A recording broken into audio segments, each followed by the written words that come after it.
in the previous class we were discussing interference of light waves.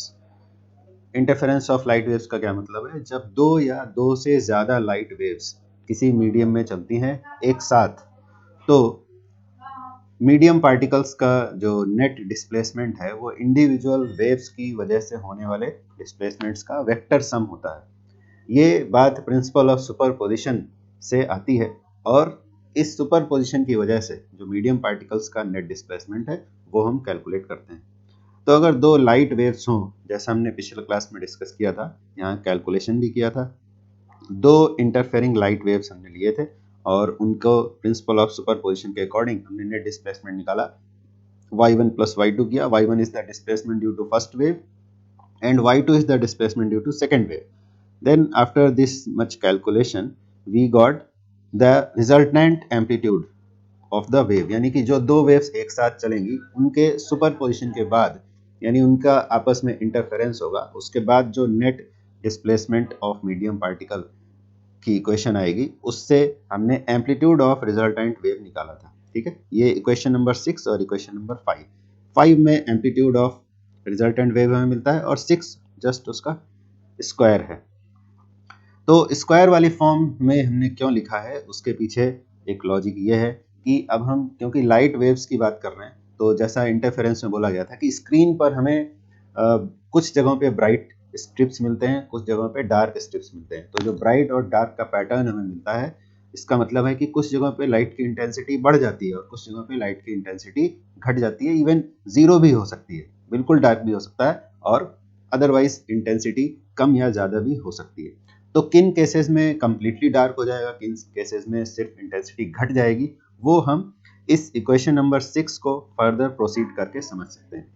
तो यहाँ important बात जो है, जो जैसा अभी डिस्कस हुआ है कि इंटेंसिटी ऑफ लाइट घटेगी या बढ़ेगी, वो हम कैसे पता लगाएंगे। तो पहली बात है कि इंटेंसिटी का मतलब क्या है।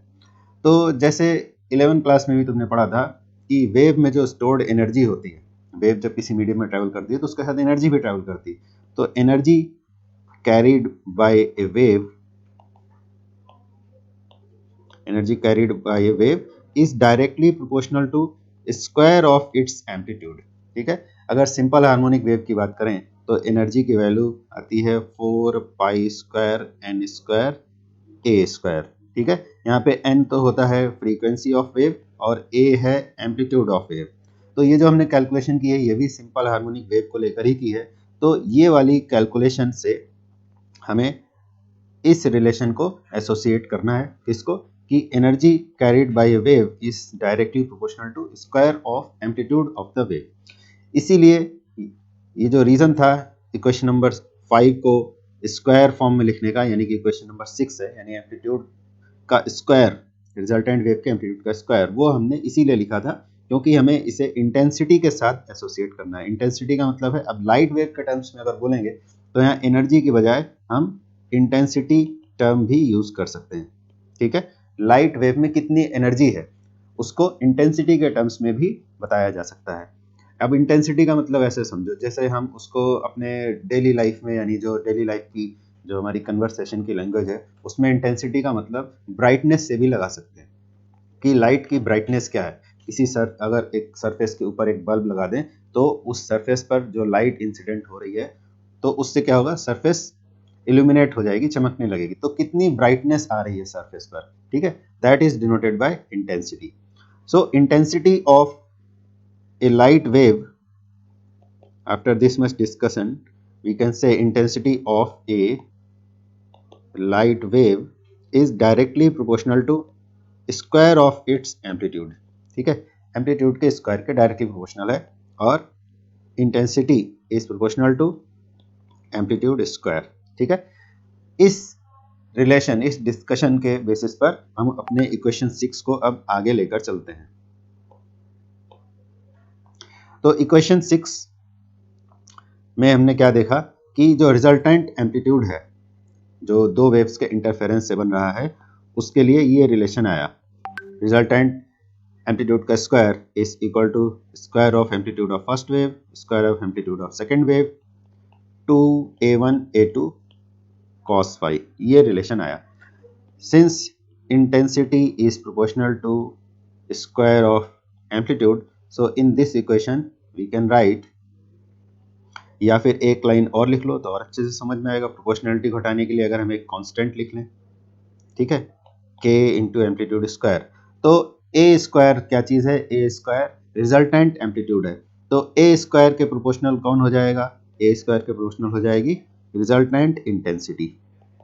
इसी तरह से a1 के स्क्वायर के प्रोपोर्शनल कौन होगा, फर्स्ट वेव की इंटेंसिटी।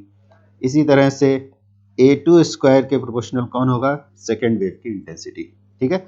और अगर k जो कांस्टेंट है उसके साथ लिखोगे तो I resultant will be equal to k a square, I1 will be equal to k a1 square, I2 will be equal to k a2 square. तो ये सारे वैल्यूज को हम सब्स्टिट्यूट कर दें अगर इस इक्वेशन में, वही जो हमारा इक्वेशन नंबर 6 था, a1 square, a2 square, a square, इन सब की वैल्यूज को इक्वेशन 6 में सब्स्टिट्यूट कर देंगे, ठीक है।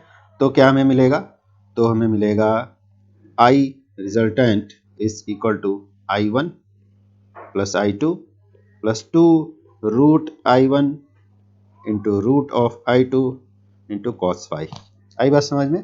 देखो a स्क्वायर की जगह क्या लिखेंगे, I resultant by k, a1 square की जगह क्या लिखेंगे, I1 बाई k, और a2 स्क्वायर की जगह क्या लिखेंगे, I2 by k।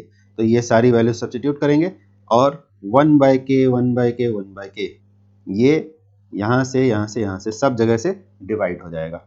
Ultimately we will get expression for intensity of resultant light wave, ये एक्सप्रेशन हमें मिल जाएगा, ठीक है। I resultant is equal to I1 plus I2 plus 2 root I1 I2 cos phi, या फिर ऐसे भी लिख सकते हैं I resultant equal to I1 plus I2 plus 2 root I1 I2 cos phi, ऐसे भी इसको लिखा जा सकता है, ठीक है। अब ये एक्सप्रेशन हमारे लिए बहुत काम का है। अब आगे हमारा डिस्कशन इसी पर बेस्ड होगा। I resultant is equal to I1 I2 plus 2 root I1 I2 cos phi, ठीक है। इस पर पूरा डिस्कशन हमारा बेस्ड है। तो ऐसे तो जो वेव्स होंगे, लाइट वेव्स, उनकी इंटेंसिटीज डिफरेंट हो सकती हैं, एक की I1 और एक की I2 भी हो सकती है। और यहाँ जो cos फाई है, इसमें फाई क्या चीज है, phi is, as we have already discussed, phi is phase difference, जो दोनों वेव्स हैं उनके बीच फेज डिफरेंस क्या है, वो है फाई। तो बात यह है कि जो इंटरफेरिंग वेव्स हैं उनकी इंटेंसिटीज डिफरेंट भी हो सकती है और सेम भी हो सकती है। अगर इंटेंसिटी सेम है तो क्वेश्चन हमारा इजी हो जाता है, कैलकुलेशन इजी हो जाती है, लेकिन अगर डिफरेंट है तो भी हम कैलकुलेट कर सकते हैं, उतना डिफिकल्ट नहीं होगा। तो अगर डिफरेंट इंटेंसिटीज है तो हमें ये वाला इक्वेशन यूज करनी है।